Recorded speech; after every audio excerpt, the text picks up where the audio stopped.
everyone. My name is David. I'm a builder. I have 3 children, twins who are 13 and another boy and girl, and then another daughter, Ella, who is just turned 7. All 3 of my kids build. I build with them. You will be hard-pressed to find people at LEGO who are more passionate about this brand and this brick than I am.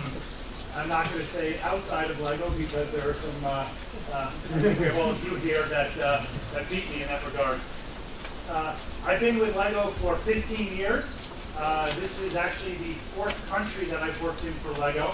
I started way back in 2000 in the US in our infield offices, working on Duplo, and had the, I would say, misfortune of being around just when corporately they decided to rebrand it Explore and start making musical instruments and things like that. So my career with LEGO was almost short-lived, but I made it through what I call my dark years at LEGO, and have been fortunate to work on a number of exciting themes. I've worked on a lot of the what we call the play themes, the city, the Nice Kingdom, things like that. I've also worked on construction, so I was on Bionicle for several years, and I actually was on Knight's Kingdom, and we also had the construction figures with that. I worked on Star Wars and Harry Potter during both of the movie years, at least the Star Wars, which was the last one, 2005. So I actually got to stay at the Skywalker Ranch, which is, you know, as good of a peak growing up was pretty freaking cool. And worked on Indiana Jones and a number of other themes. I then actually went to go and to Villain, and I lived there for a year. And as much as I love the company, I don't recommend that any of you actually go and live in Villain for a year. It's kind of, there's like the LEGO offices, and that's pretty much it. Well, now actually I think there's the Legoland Park in Villain, which is pretty cool, but you can only go there so many times. So actually, while I was there, I was responsible for overseeing a division of product development, which we called, at the time we had 2 product groups. Product Group 1, which was responsible for the development of Duplo, Construction, Creator, and City, and then Product Group 2, which was responsible for all the other divisions, and I was overseeing that. So I got to work with a lot of the cool model designers.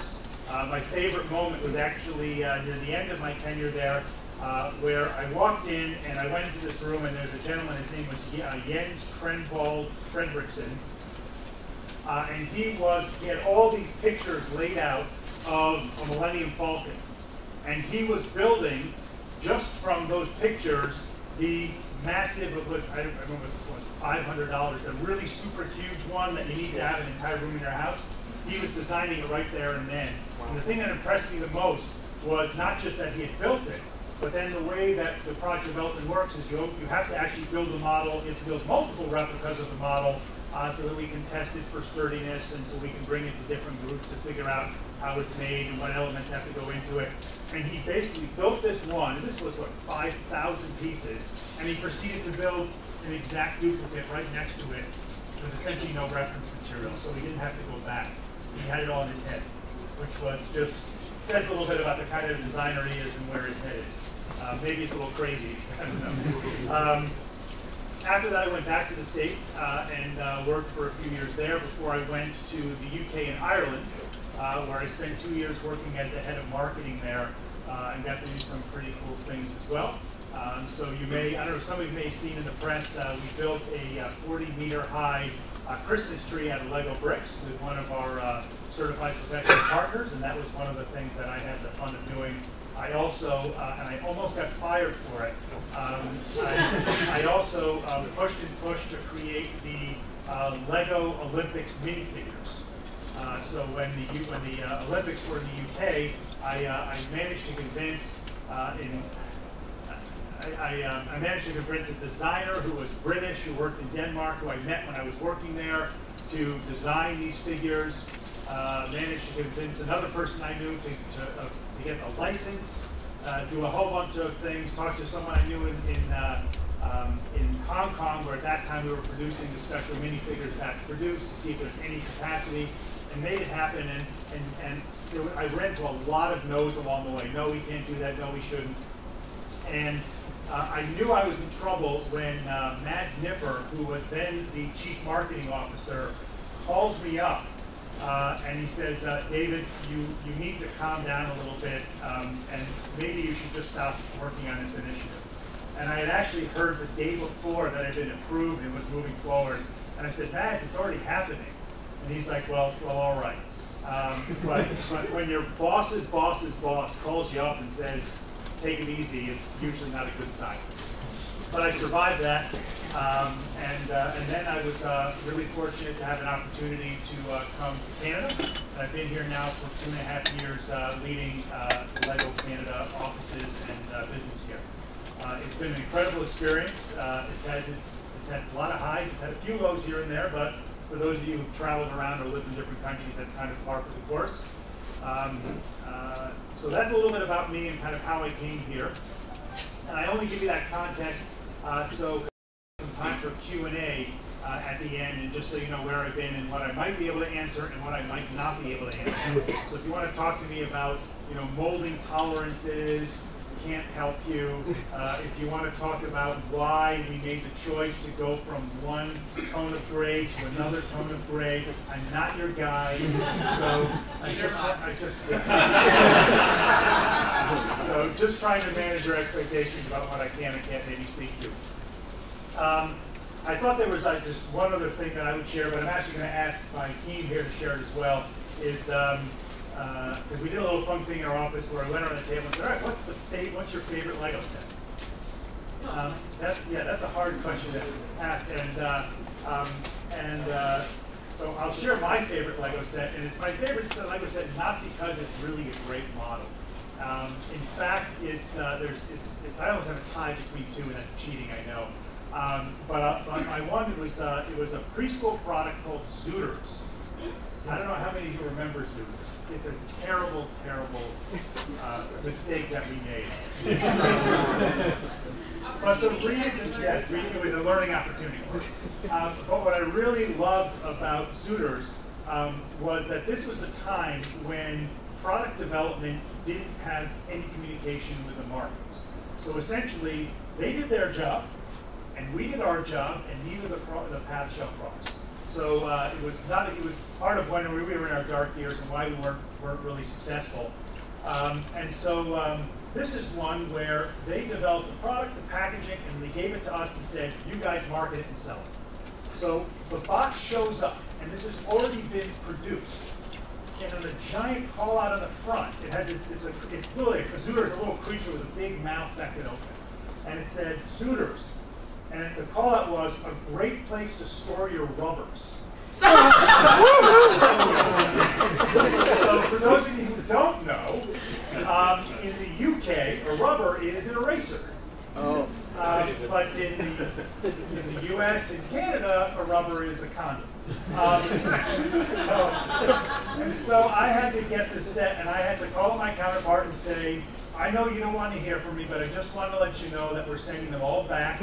And you need to design new packaging that actually works in our market. And it was there were a number of examples like that. There was another one that had a baby teeter when we did baby products. This was under the Primo brand. And it had the big call in the front that said, "Fight me." So again, this was part of a collection of kind of mishaps that took place that ultimately led to a place where we actually do collaborate now across markets and with our product development. So that was kind of my kind of favorite sets, and it's again tied to more of a highlight of where we were in the past and part of a bridge of where we've come to in the future. Before I go on any further, I actually realized that it would be remiss of me to not come and also maybe give away some Lego sets, but I'm going to tie into some trivia. So I have two sets here. Back to the Future. I know. Originally I was saying, Priscilla, I need two sets, one to give away and one to build. But I figured that wouldn't be quite fair. So I have two, and I'll have two questions, and I'm going to ask people to kind of raise their hands, and I'll try and go by first hands up instead of everyone shouting at the answers. Okay, but if you get it wrong, you're eliminated from asking the second question. How's that? Okay.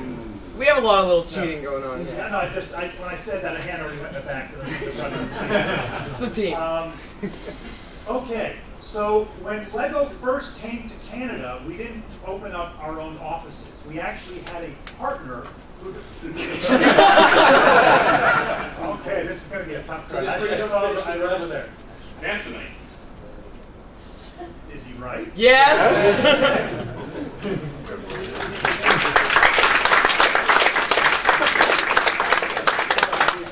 All right, I think I'm going to have to go a little harder now. Okay. So I got my, some of these are even too tough for me to, because I was going to say, how many recognize the Lego user groups? Nah, it's too easy. Let's see. All right, this is too hard.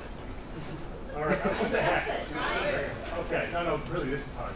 Okay, in the Lego movie, all Lego pieces in the film were digitally rendered, and they were digitally rendered about 3,863,484 pieces. However, if the producers had chosen to make the film as a stop-motion animation, it would have taken how many pieces? Oh, pieces. I thought you were going to say years. No, I'm disqualified. That's okay. You're going to have to guess. How many pieces? Oh, God, I have no idea. So it took 3.8 million. 3.8 million was digital. How many would have taken? 3.8 million. No. A billion. A billion. No, you go lower. I'll give you lower, higher, and lower. 8 million. 8 higher. 15 million. I'm going to give it to you. Oh. Hey, explain why. I'm lost.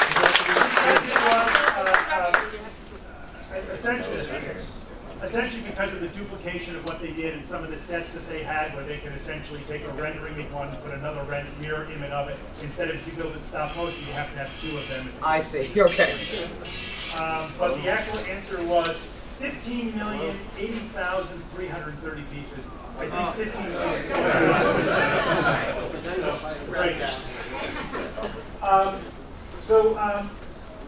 I haven't been here for 5 years. I've only been working here in Canada for 2.5 years, but I'm actually proud to say this is my 3rd Lego Brickfete. I don't think I'm one of those rare Lego employees, but I am one of those Lego employees who loves what you do. I am inspired every day by the power of the brick and the power of this brand. I see it in many ways that you do in terms of what you can create and how you can inspire other people and how much fun it is and how it creates great communities. I also see it because I'm, just because of my roles, I get letters from kids that talk about the impact it's had on them. One of my favorites I actually have posted up on my wall is actually from my wife's friend's cousin, one of those distant things where the child's their house burned down, and the kid had a big collection of minifigures that turned into a giant piece of slag, and the kid was just distraught. And so I went. This is when I worked in the U.S. And so I went around my office and I took up a collection of minifigures from just walking down the halls. This is a lot smaller, and I ended up having a couple hundred. I put them in a box and I sent it to the kid, and the letter I got back was just, this. You could see like the joy in this letter, where it's just, my head exploded when I saw your, when I opened up that box. Thank you, thank you, thank you. And it was just really, it's nice to be able to do nice things for people, but it's also nice to see how much the brand and the product means to them as well. I also have been firsthand where my cousin, unfortunately, was just in a really horrific car accident, and he's going through a lot of physical rehabilitation. Part of it is on his hands, leg, face, all kinds of things. But I brought him a Lego set, and he sent me a really nice message a couple days afterwards. He says, I'm incredibly bored. There's not a lot I can do, and this was really, great fun for me, but also really great from a rehabilitation standpoint, just to be able to start to get some dexterity back in my hands. So thank you, and please keep them coming. That was really nice. And so I really just had the opportunity to see day in, day out the power of this brand and this brick. I love it. I believe in my heart that it is good for people. It is fun. I was in a little bit of a session earlier today, talking with a few of you there, and someone had made mention about how my job is to sell Lego, and I honestly view that as not my job. My job is I genuinely believe is to inspire and develop the builders of tomorrow. I think it's about bringing joy to kids' lives. It's about bringing joy to fans' lives. I think it's about building communities together. And if I do all those things and help and support having all those things happen, then the sales will just a natural outcome of it. Yes, I have a P&L that I'm responsible for, and ultimately I have finance, breathing down my neck. But I really feel like I have kind of a higher order purpose in my role at Lego. I'm just so passionate about this brand. I love it so much. I love the bricks. We build in the office, but not enough. I build at home, but not enough. I do have a Lego cave for my son, and that's where after a time of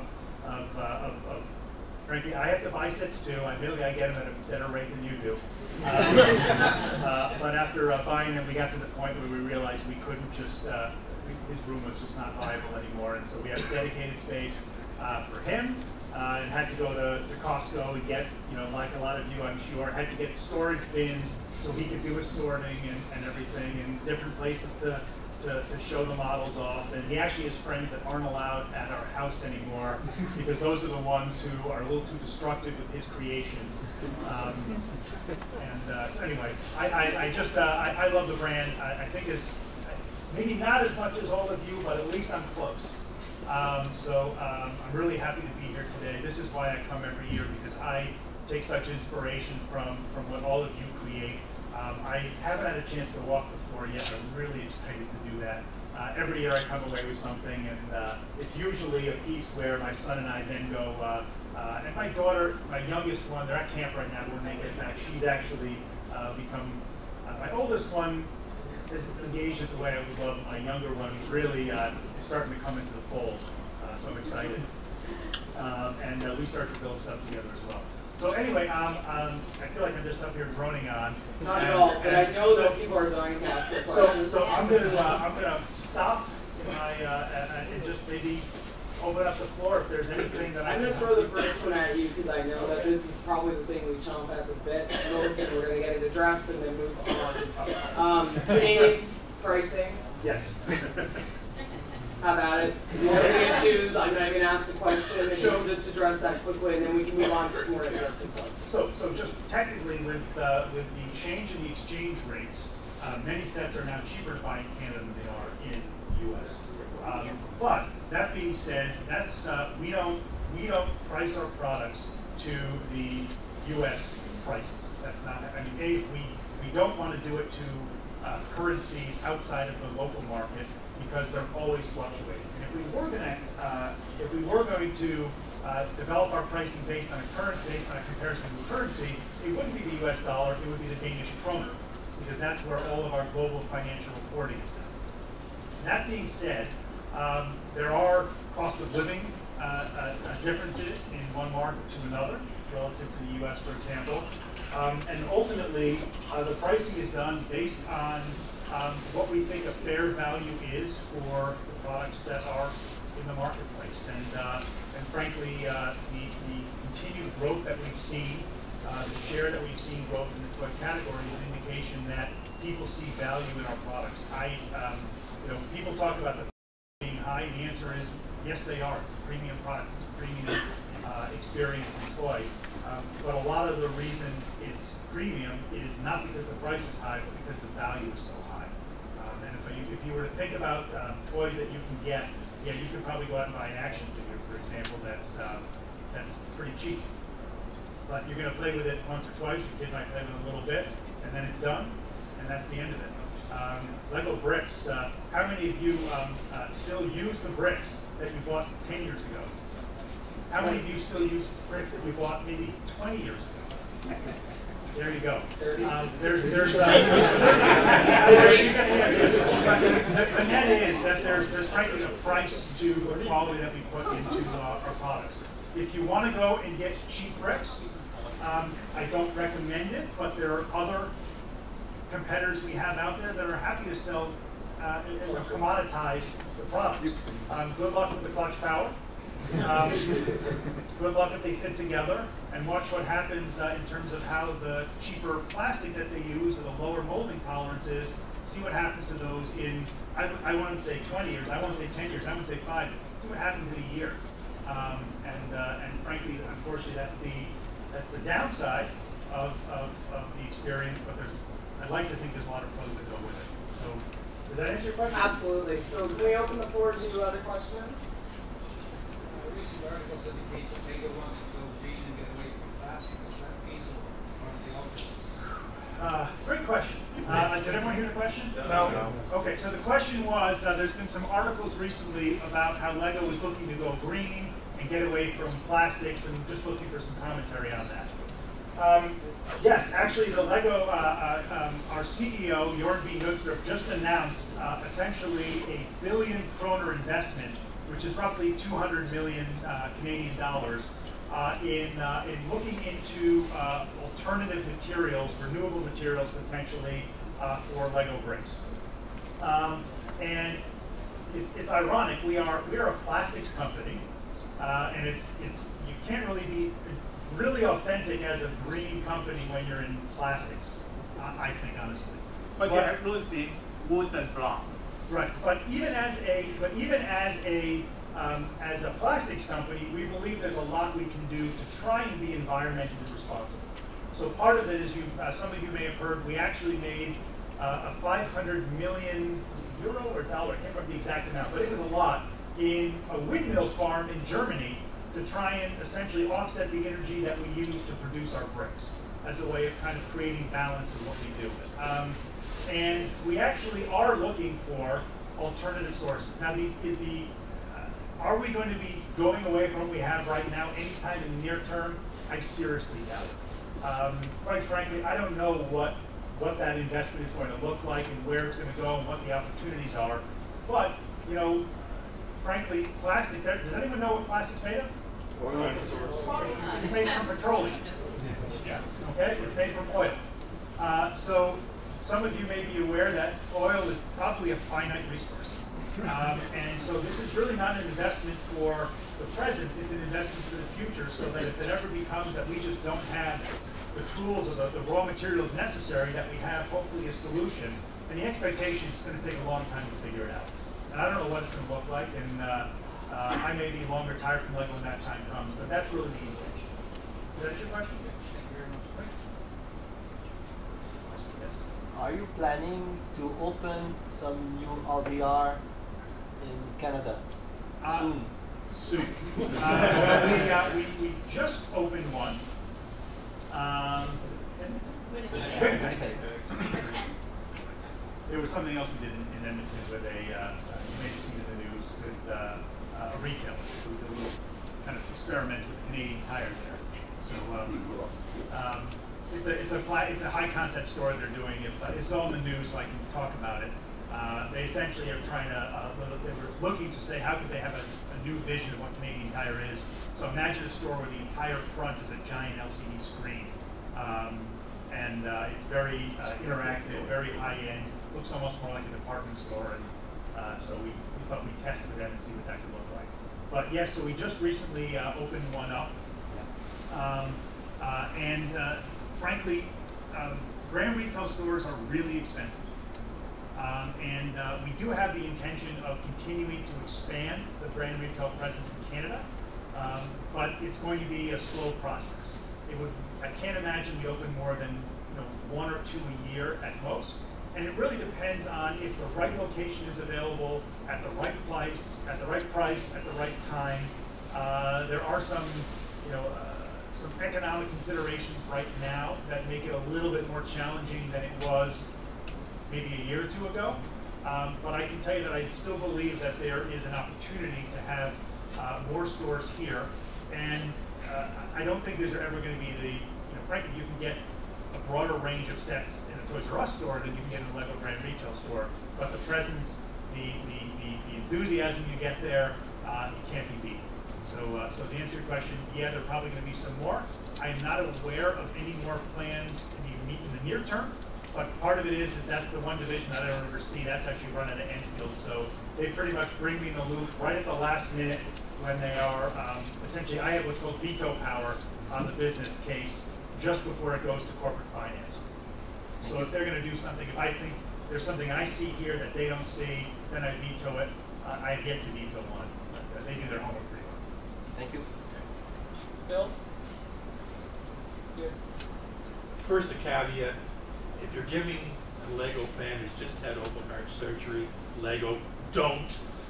Take it from me, it takes at least 6 months before you even can touch a Lego. My question is similar to the greening aspect of what Lego is doing.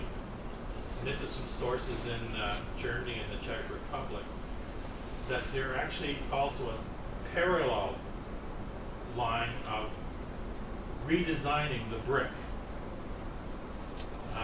That classic, I don't see anybody with their shirt on here, of the brick in its original design. Oh yeah, there she is. Sorry, my apologies.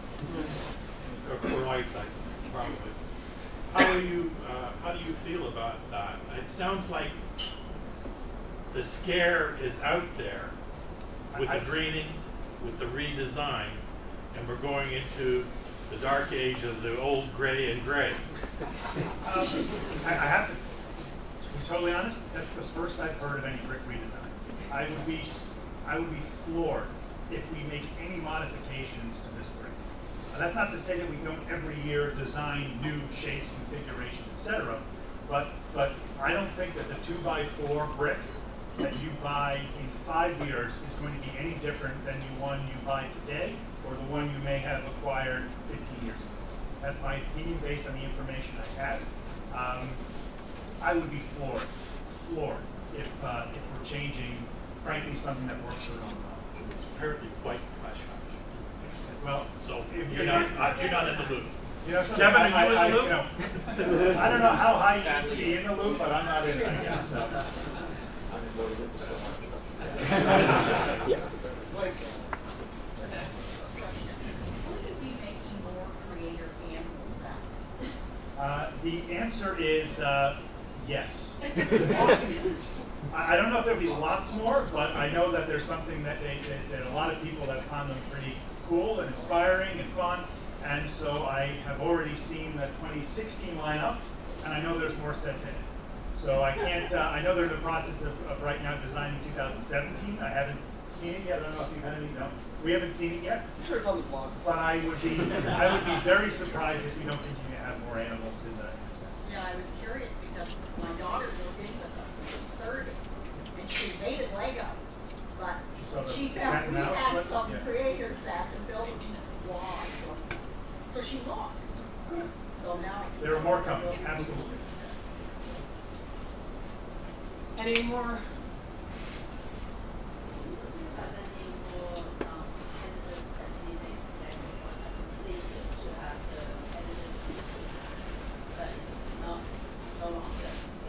Yeah, the answer is we really don't. That's not to say we can't do little things like the cake here and there on a very small scale. But one of the advantages that we have, and one of the things that we leverage, this may sound crazy, but one of the ways that we actually keep our prices down, and I know that may feel like it, but one of the ways we do is we leverage scale. And so as much as possible, we try and have things that are as global as we can. And I go back to the example I gave before about those UK minifigures, doing something just for the UK, and getting the CMO calling me and yelling at me about it. And that was for I think it was 1.5 million units. To do something local here probably is not viable. That's not to say we can't do some licensed goods and can't explore things, but I think for the most part it's really counter to the efficiency we're trying to create in an organization to try and have too many localized things. Well, but, and this is again where, you know, in isolation it sounds great, let's just have one for Canada, but it gets very quickly, well, okay, let's have one for Mexico, one for Brazil, and one for Argentina, and now all of a sudden we have 100 different ones, and you know, we're very cognizant of the fact of, and I don't know how many of you know our history and how we got to a very bad place in the early 2000s. One of the big contributors to that was we created an enormous amount of unnecessary complexity. So at that point, I think we had something like 14,000 different elements. And one of the ways we create a lot of simplification was carrying that back down to about 6,000. And so we're very sensitive to the kind of scope creep that sometimes organically comes as you become a larger and larger company. I have a question on behalf of Brickfete. I know sometimes Lego Canada's market, instead of being compared to the United States population, blah, blah, blah, we're more equated to the Australian market. Would you agree with that? I think there's definitely some similarities. Okay, so at that point, I'm going to say, do you have any ability to communicate with what they're doing with their events? They've been extremely I follow quite often what they do. I'm quite close to a few of the event planners in Australia, and what Lego Australia has been able to do for the event is blow your mind, crazy support. And I know that we're kind of geographically the same. I know they're also isolated and haven't been as supported by Kevin's team until more recently, but do you get a way to chat with these other groups where you can share, because I know we've given you some ideas and you don't know where, when we spoke earlier, where you can take that, but do you have a chance to reach out to them and say, so what did you guys do for Brickfete and those kind of things, and maybe share ideas across that way, or are you kind of locked in, we're Canada, we do what we do, and... The answer is yes and no. Okay. The answer, the yes part is that I know my counterpart in Australia and New Zealand. His name is Glenn Bell. He actually worked in Canada as a maternity cover for our then marketing director, so he's actually pretty familiar with this market. And I know a number of members of the team there. And we do talk from time to time. However, given the time difference, and just getting on the phone with them is challenging, given that we're structured into essentially 3 different main geographies, one is the Americas, one is essentially Europe and the area around there, and one is Asia, we tend to do a lot more of our collaboration across the Americas, whereas he tends to do it across Europe. I see him maybe once a year. I know that our marketing counterparts talk a little bit. Do we have an opportunity to collaborate much better? Absolutely. And I think this is one of the things that we're really struggling with as an organization, is that we've gotten a lot bigger really fast. And one of the things that we wrestle with constantly, I don't think anyone here, they're all nodding their heads, is this idea of complexity. Because as you get bigger and bigger, it's one thing when you had 3 people here, had to talk to 3 people there, you make it work. When you have 300 people here and 300 people here, it gets very, very difficult to make sure you have a coherent organization that collaborates, that can work well together. And frankly, we're struggling with it.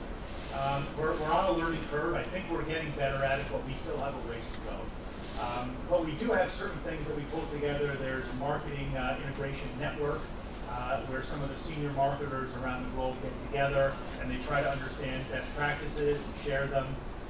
We try to talk. We actually have done some cool things. We actually did a test on Duplo where we were trying to say what are maybe the most effective marketing approaches for it, and we did it across 3 different countries. One was the U.S., one was Canada, and one was Australia, and we each took a very different approach and then compared notes and shared.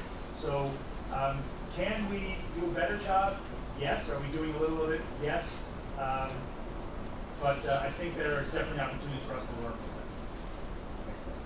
Anyone else? Last year we had a designer come in and explain how Lego design process. Can you explain how products and marketing is sold, the rest of that process, your go-to-market strategy, etc.? Sure. This is how long do we have? So the basics of it are that it starts with the consumer. It starts with the end user of the product. And essentially it's there's 2 things that frame up. One is understanding the consumer, trying to figure out what their needs are and what's going to be relevant and appealing to them. And the other one is framing really how we're doing in the marketplace. And we measure something called active share. And that is the percentage of the potential population, and we break it down in various age segments, that actually has essentially received a Lego set in a given year. And we do this because, frankly, part of our mission is to get Lego into the hands of everyone. We think that everyone can benefit from a great, have fun from a great experience with Lego, and so we measure that. And a lot of times, that data will indicate for us the directions we need to move into. So you might have a, let's say we're doing really well in boys 6 to 8, but we're doing really poorly in girls 7 to 9. We might say, okay, we should, as we think about how our portfolio develops, we should think about designing some sets in that age area that will resonate with those girls in a more meaningful way, to make sure that we're providing them the same great opportunities to enter into the brand as those boys in the 6 to 8 range. So we'll use that as a framework for developing a portfolio of themes and products. We have all these kind of rules and regulations about how many new elements can be created, about how many, we have these frames, which is essentially the number of sets that we can create. We look at all these, a whole slew of factors, and then those are the products and the marketing kind of frameworks are developed by a global function. It's called PMD, Product and Marketing Development, and that's based in Denmark. And those groups work in very close collaboration with what we call lead markets. So those are 2 or 3 markets around the world that are responsible for representing the broader world in terms of the feedback. So that's feedback on the products, on the pricing of the products, on the by the way, when I say pricing, it's saying, let's say there's someone who decides that we need to have in euro, the most important is 20 euro price point. We need that for some reason, whatever it may be, just make sure there's enough of that. And they design to that price rather than just designing and then saying, all right, we should charge this much for it. And a lot of that is also, frankly, because if we did that, then every set would be enormous and huge and beautiful. And because the designers just love to create. A lot of the challenge for them is to say, no, it can't be big. You need to come up with something, and you can only use this number of elements and this number of component costs to design it and make it meaningful and fun. So they'll work in collaboration, and then essentially, as those are developed, the products, marketing, communication materials, etc., are shared with the markets, and like Canada. And so we'll know a bit in advance what's developed. Those will then be, we'll then decide based on what's been developed globally, what they think the priority should be, what we think the priority should be. And we have the ability to say, all right, you've developed 300 sets, but we don't think that 50 of them are relevant, for whatever reason. By the way, it doesn't happen that often. Don't worry, we're not hiding sets from you. As you know of, yes. And then the idea is that there'll be, we'll send along, we have to send in signals of how much product we think would sell in the marketplace in a given year. And then we go about executing the campaigns, working with our retail partners to kind of identify what they're going to list, how they're going to list it, where they're going to list it, how, and then it all kind of comes to market. It's kind of the best I can kind of top line it. Is that your question? At this point, we're going to take one final last question. So is there anything that fans can do to help make LEGO Canada's job easier? That we're not doing already. Like, obviously we're holding these events and bringing a lot of attention to the brand, but like, what else is there that we could do? I love the question. I really do. And you know, my first thing would say, my first answer, and you say besides what you're already doing, and that's the part which in my mind is a little bit hard, because I think the first thing I would have said is keep building. That's the first thing I would say, is just keep building. No, we refuse. Okay. Too much data. All right. We're gonna, as long as that's back. Yeah. Right, Lego. We need more Lego. No, so the first thing is keep building, and the second thing is, is just keep demonstrating your passion for the brand, and that's through what you create, what you share with each other, and what you share with other fans in the community. So those are things that I would say keep doing that. And then the other part is what else? And the answer is, this is not your job. It's my job, even though I happen to love what I do. It's not your job to do it, and I don't want to oblige you to do anything more, because you all have, many of you have jobs outside of what you do with LEGO. But that's something that actually was raised earlier, and I think our team needs to kind of go back and circle the wagons and say, what are the opportunities? What can we do more for you? And are there things that we can ask that you can do for us? And if you can do them, great. And if you can't, that's fine too. So let's think about that one. There's nothing immediate that says, oh, you definitely should be doing. I wish you were doing this and you're not. Because that's not happening.